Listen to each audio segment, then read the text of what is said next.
नमस्कार, media live news में आपका स्वागत है। मैं निखिल और हम लोग अभी पहुंच चुके हैं बासुकी बिहारी उत्तरी के मुखिया विजय शाह के पास, जिन्हें बीते 11 मार्च को अज्ञात अपराधियों के द्वारा गोली मारी गई थी और दरभंगा के किसी निजी चिकित्सालय से इलाज करवाकर वो अभी अपने घर पहुंचे हैं। यहां हम उनका हालचाल जानेंगे और उनके कुछ पक्षों पर उनका जो है राय जानेंगे। बहुत बहुत नम्र प्रणाम करते हैं जो हमको ज़िंदगी से उन्हीं के आशीर्वाद से हम बचे हैं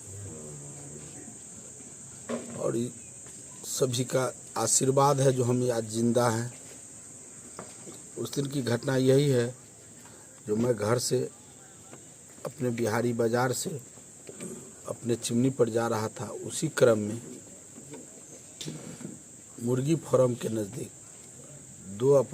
दो गाड़ी से हमारे पीछा करते हुए ओवरटेक किया पीछे से। उसी क्रम में जब मेरे बगल में आया तो आवाज़ हुई। आवाज़ होने के बाद हमको हुआ कि जो टायर में कुछ लग गया है या कुछ हो गया है, लेकिन 5 कदम आगे रुक करके उस खड़ा था जो पीछे से जो ओवरटेक किया था वो मोटरसाइकिल। जब उसको देखे, गाड़ी रोक दिया तो देखे कि हाथ में पिस्टल, एक आदमी है गाड़ी का हैंडल पकड़े हुआ है और पीछे जो बैठा हुआ था उसके हाथ में पिस्टल देखे। हमको तभी सस्पिशन हुआ कि जो हमको गोली मार दिया और तब तक हम फील नहीं कर रहे थे कि जो हमको इधर दर्द हो रहा है।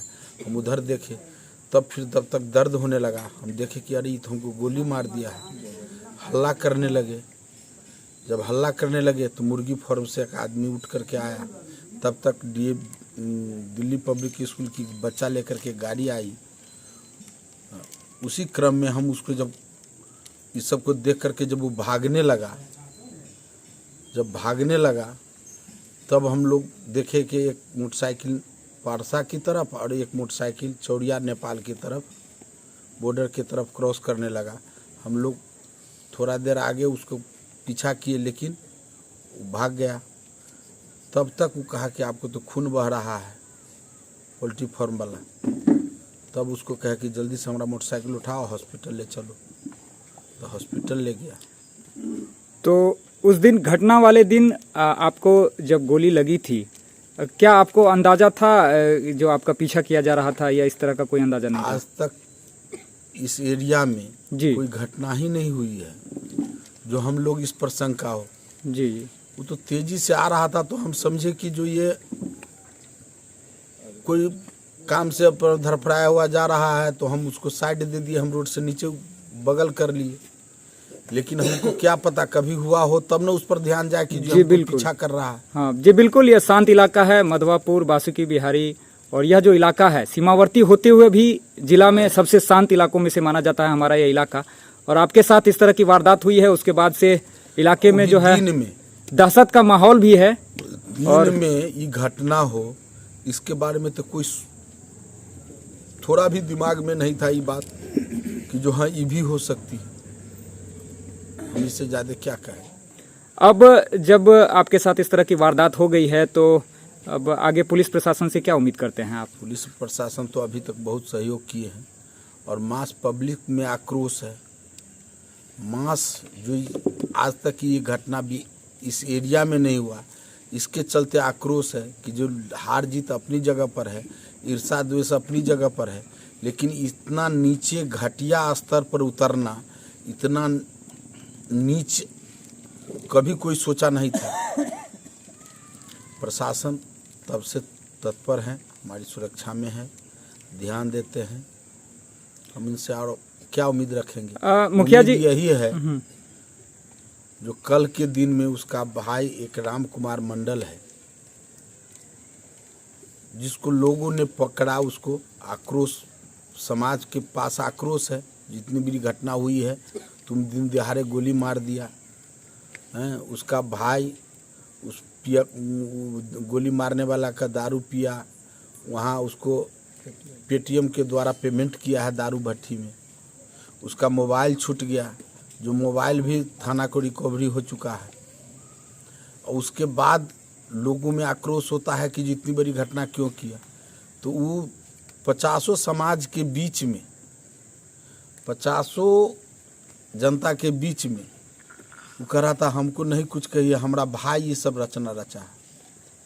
हाथ जोड़ करके वही कह रहा था हमको नहीं कुछ कहिए, हमारा भाई ऐसे किया, हमारे भाई को कहिए।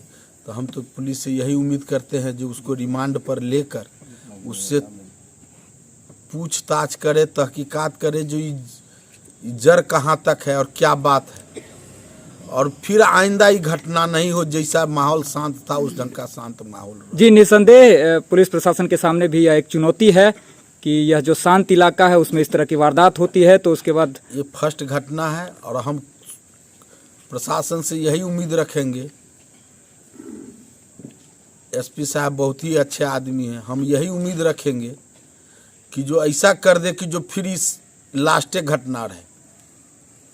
जी बिल्कुल, यहाँ के सीमावर्ती क्षेत्र होते हुए भी यहाँ के लोग शांति प्रिय हैं, शांति माहौल में रहना पसंद करते हैं और इस तरह की वारदात कभी देखने सुनने को नहीं मिली थी। और आपके साथ निसंदेह बहुत ही गलत हुआ है जो भी हुआ है। दूसरे पक्ष की बात करें तो जिनके ऊपर ये आरोप लग रहा है कि उन लोगों ने साजिश रच के आपके साथ इस तरह की वारदात को अंजाम दिया है, तो उन लोगों का कहना है कि राजनीतिक प्रतिद्वंदिता के तहत जो है सो हम लोगों को फंसाया जा रहा है। इस पे क्या कहना है सर आपका? इसमें यदि कहना होता, घटना मेरे साथ 11 को हुआ जी, गोली वाली घटना 11 को हुआ, फर्द बयान मैं 14 को दिया, लेकिन उससे पहले तो मोबाइल पकड़ाया, पे फोन पर दारू वाले के यहाँ पेमेंट किया है, उसमें यूटी नंबर की क्या क्या सब आता है, सब चीज़ आ गया हुआ है, बाई नेम आता है। उसको कहाँ छुपाएंगे, उस चीज़ को कहाँ छुपा के रखेंगे? उसको कौन हम प्रतिद्वंदी में कह दिए? हम प्रतिद्वंदी में तो नहीं कह दिए, वो तो खुद आप मीडिया से हैं, आपको भी तो उसी दिन जानकारी हो गई। जो बड़ा बाबू भी गए वहाँ से बयान भी लिए, फर्द बयान भी उससे लिए जो हाँ ऐसे ऐसे पेमेंट किया है। इसमें कौन प्रतिद्वंदा है? बड़ा बाबू से भी उनको प्रतिद्वंदा है। दूसरी बात है, प्रतिद्वंदा रहता तो उसका भाई जब कल पकड़ा है तो काहे कह रहा था कि जो हमको नहीं कुछ कहिए, हमारा भाई ये सब किया है। अब इसके बाद भी कहेगा कि जो ये चीज़ है तो सब ऊपर वाला है। चलिए, बहुत बहुत धन्यवाद मुखिया जी आपका। आपके बेहतर स्वास्थ्य लाभ की शुभकामनाओं के साथ धन्यवाद।